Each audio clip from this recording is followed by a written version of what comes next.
मैं एक हिंदू के रूप में पैदा जरूर हुआ हूं, लेकिन एक हिंदू के रूप में हरगिज नहीं मरूंगा। बाबा साहब डॉक्टर अंबेडकर ने 13 अक्टूबर 1935 को नासिक के येवला सम्मेलन में यह ऐलान किया था, लेकिन उन्हें हिंदू धर्म को छोड़ने में पूरे 21 साल का वक्त लग गया। 14 अक्टूबर 1956 को बाबा साहब डॉक्टर अंबेडकर ने नागपुर की दीक्षा भूमि पर अपने लाखों अनुयायियों के साथ में उन्होंने बौद्ध धर्म की दीक्षा ली थी, बौद्ध धर्म को अपना लिया था। लेकिन बौद्ध धर्म ही क्यों, डॉक्टर अंबेडकर ने मुसलमान, सिख या फिर क्रिश्चियन बनने का फैसला क्यों नहीं किया? बौद्ध धर्म की किन बातों ने डॉक्टर अंबेडकर को सबसे ज्यादा प्रभावित किया और आखिर क्यों डॉक्टर अंबेडकर को एक बेहतर धर्म ढूंढने में 21 साल लग गए?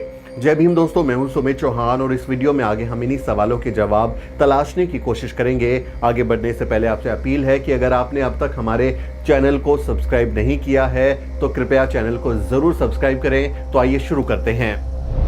आज का ये वीडियो द प्रिंट के लिए लिखे गए सिद्धार्थ जी के एक लेख पर आधारित है। इसके लिए हम उनका शुक्रिया अदा करते हैं। ये सवाल अक्सर लोगों के मन में आता है कि आखिर हिंदू धर्म छोड़ने के बाद डॉक्टर BR अम्बेडकर ने बौद्ध धर्म ही क्यों अपनाया? इसके बारे में कई तरह के भ्रम भी फैलाए गए हैं। इसी संदर्भ में अक्सर ये सवाल भी पूछा जाता है कि आखिर उन्होंने हिंदू धर्म क्यों छोड़ा और ईसाई या फिर इस्लाम या सिख धर्म को क्यों नहीं अपनाया? इन सवालों का मुकम्मल जवाब डॉक्टर अंबेडकर के लेख बुद्ध और उनके धर्म का भविष्य में लिखा हुआ है। इस लेख में उन्होंने बताया कि क्यों बौद्ध धर्म उनकी नजरों में श्रेष्ठ है और क्यों ये पूरी मानव जाति के लिए कल्याणकारी है। मूल रूप में ये लेख अंग्रेजी में Buddha and the future of his religion नाम से है और ये कलकत्ता की महाबोधि सोसाइटी की मासिक पत्रिका में 1950 में प्रकाशित हुआ था। ये लेख doctor Ambedkar writings and speeches के खंड 17 के भाग 2 में भी आपको मिल जाएगा। इस लेख में उन्होंने दुनिया के सर्वाधिक प्रचलित 4 धर्मों बौद्ध धर्म, हिंदू धर्म, ईसाई धर्म और इस्लाम की तुलना की है। वे इन चारों धर्मों को अपनी अलग अलग कसौटियों पर कसते हैं। बुद्ध का मानवीय रूप बाबा साहेब को पसंद आया। सबसे पहले वे इन चारों धर्मों के संस्थापकों, पैगंबरों और अवतारों की तुलना करते हैं। वे लिखते हैं कि ईसाई धर्म के संस्थापक ईसा मसीह खुद को ईश्वर का बेटा घोषित करते हैं और अनुयायियों से कहते हैं कि जो लोग ईश्वर के दरबार में प्रवेश करना चाहते हैं उन्हें उनको ईश्वर का बेटा स्वीकार करना होगा। इस्लाम के संस्थापक मोहम्मद खुद को खुदा का पैगंबर घोषित करते हुए घोषणा करते हैं कि मुक्ति चाहने वालों को न केवल उन्हें खुदा का पैगंबर मानना होगा बल्कि ये भी स्वीकार करना होगा कि वही अंतिम पैगंबर हैं। इसके बाद डॉक्टर अंबेडकर हिंदू धर्म की बात करते हैं। हिंदू धर्म के बारे में वे कहते हैं कि इसके अवतारी पुरुष तो ईसा मसीह और मोहम्मद से भी आगे बढ़कर खुद को परमपिता परमेश्वर घोषित कर देते हैं। बुद्ध ने कभी मुक्तिदाता होने का दावा नहीं किया। इन तीनों की तुलना गौतम बुद्ध से करते हुए डॉक्टर अंबेडकर लिखते हैं कि बुद्ध ने एक मानव के ही बेटे के तौर पर जन्म लिया, एक साधारण पुरुष बने रहने पर संतुष्ट रहे और एक साधारण व्यक्ति के रूप में अपने धर्म का प्रचार करते रहे। उन्होंने कभी किसी अलौकिक शक्ति का दावा नहीं किया और न ही अपनी किसी अलौकिक शक्ति को सिद्ध करने के लिए चमत्कार दिखाए। बुद्ध ने मार्गदाता और मुक्तिदाता में स्पष्ट भेद किया। ईसा, पैगंबर मोहम्मद और कृष्ण ने अपने को मोक्षदाता होने का दावा किया, जबकि बुद्ध केवल मार्गदाता होने पर ही संतुष्ट थे। डॉक्टर अंबेडकर ऐसा कोई भी धर्म स्वीकार करने के लिए तैयार नहीं थे जिसमें ईश्वर या ईश्वर के बेटे, पैगंबर या खुद ईश्वर के अवतार के लिए कोई जगह हो। उनके गौतम बुद्ध एक मानव हैं और बौद्ध धर्म एक मानव धर्म है जिसमें ईश्वर के लिए कोई जगह नहीं है। बौद्ध धर्म विश्वास नहीं, तर्क और अनुभव पर आधारित है। इन चारों धर्मों की तुलना डॉक्टर अंबेडकर ईश्वरीय वाणी के संदर्भ में करते हैं। वे लिखते हैं कि इन चारों धर्म प्रवर्तकों के बीच एक और भेद भी है। ईसा और मोहम्मद दोनों ने दावा किया कि उनकी शिक्षा ईश्वर या अल्लाह की वाणी है और ईश्वर वाणी होने के कारण इसमें कोई गलती नहीं हो सकती और ना ही इस पर शक किया जा सकता है। कृष्ण भी अपनी खुद की ही धारण की हुई उपाधि के मुताबिक विराट रूप परमेश्वर थे और उनकी शिक्षा चूंकि परमेश्वर के मुंह से निकली हुई है, ईश्वर वाणी थी, इसलिए इसमें किसी प्रकार की गलती होने का सवाल ही नहीं उठता। इन तीनों की तुलना बुद्ध से करते हुए अंबेडकर लिखते हैं कि बुद्ध ने अपनी शिक्षा में इस तरह के अंतिम सत्य होने का दावा नहीं किया।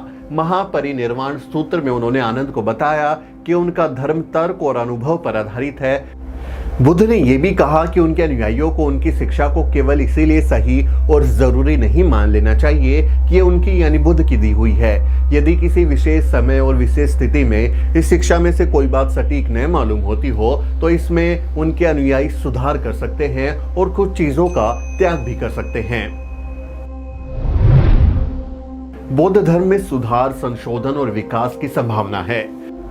डॉक्टर अम्बेडकर लिखते हैं कि बुद्ध चाहते थे कि उनके धम्म पर भूतकाल के मुर्दा बोझ न लादे जाएं और उनका धम्म जो है वो सदा बाहर रहे और सभी वक्त के लिए उपयोगी भी रहे। यही कारण था कि उन्होंने अपने अनुयायियों को जरूरत पड़ने पर धर्म को संवारने सुधारने की स्वतंत्रता दी। वे लिखते हैं कि किसी भी अन्य धर्म उपदेशक ने ऐसा करने का साहस नहीं दिखाया।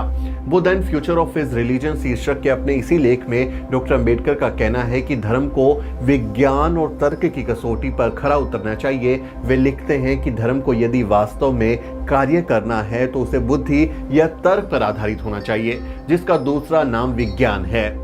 फिर वे धर्म को स्वतंत्रता, समानता और भाईचारे की कसौटी पर कसते हुए लिखते हैं कि किसी धर्म के लिए इतना पर्याप्त नहीं कि उसमें नैतिकता हो। उस नैतिकता को जीवन के मूलभूत सिद्धांतों, स्वतंत्रता, समानता और भाईचारे को मानना चाहिए। इन तुलनाओं के बाद डॉक्टर अम्बेडकर बुद्ध की उन अन्य विशेषताओं को रेखांकित करते हैं जिनके चलते उन्हें बौद्ध धर्म अन्य धर्मों से सर्वश्रेष्ठ लगा। वे लिखते हैं कि ये तमाम बातें शायद बहुत आश्चर्यजनक प्रतीत हों। ये इसलिए कि जिन लोगों ने बुद्ध के संबंध में लिखा है उनमें से एक बड़ी संख्या में यह सिद्ध करने पर जोर लगाया कि बुद्ध ने केवल एक ही बात की शिक्षा दी और वो है अहिंसा। वे लिखते हैं कि ऐसा मानना बहुत बड़ी गलती थी। वे आगे लिखते हैं कि यह सच है कि बुद्ध ने अहिंसा की शिक्षा दी है। मैं इसके महत्व को कम नहीं करना चाहता क्योंकि यह एक ऐसा महान सिद्धांत है कि यदि संसार इस पर आचरण नहीं करता तो उसे बचाया नहीं जा सकेगा। मैं जिस बात पर बल देना चाहता हूं वो ये है कि बुद्ध ने अहिंसा के साथ ही समानता की शिक्षा दी। न केवल पुरुष और पुरुष के बीच समानता बल्कि पुरुष और स्त्री के बीच समानता की भी। समानता को डॉक्टर अम्बेडकर किसी धर्म का सबसे मूलभूत सिद्धांत मानते थे। वे लिखते हैं कि हिंदू धर्म का असली सिद्धांत असमानता है, चातुर्वर्ण्य का सिद्धांत इस असमानता के सिद्धांत का ठोस और जीता जागता साकार रूप है। बुद्ध चातुर्वर्ण्य के कट्टर विरोधी थे। उन्होंने न केवल इसके विरुद्ध प्रचार किया और इसके विरुद्ध लड़ाई लड़ी बल्कि इसको जड़ से उखाड़ने के लिए सब कुछ किया। हिंदू धर्म के मुताबिक न शूद्र और न नारी धर्म के उपदेशक हो सकते थे, न ही वो संन्यास ले सकते थे और न ही ईश्वर तक पहुंच सकते थे। दूसरी ओर बुद्ध ने शूद्रों को भिक्षु संघ में शामिल किया। उन्होंने नारी के भिक्षुणी बनने के अधिकार को स्वीकार किया। अंबेडकर ने हिंदू धर्म छोड़ने की घोषणा 1936 में अपने मशहूर भाषण एनालिसिस ऑफ कास्ट में कर दी थी, लेकिन उन्होंने धर्म परिवर्तन 1956 में जाकर किया।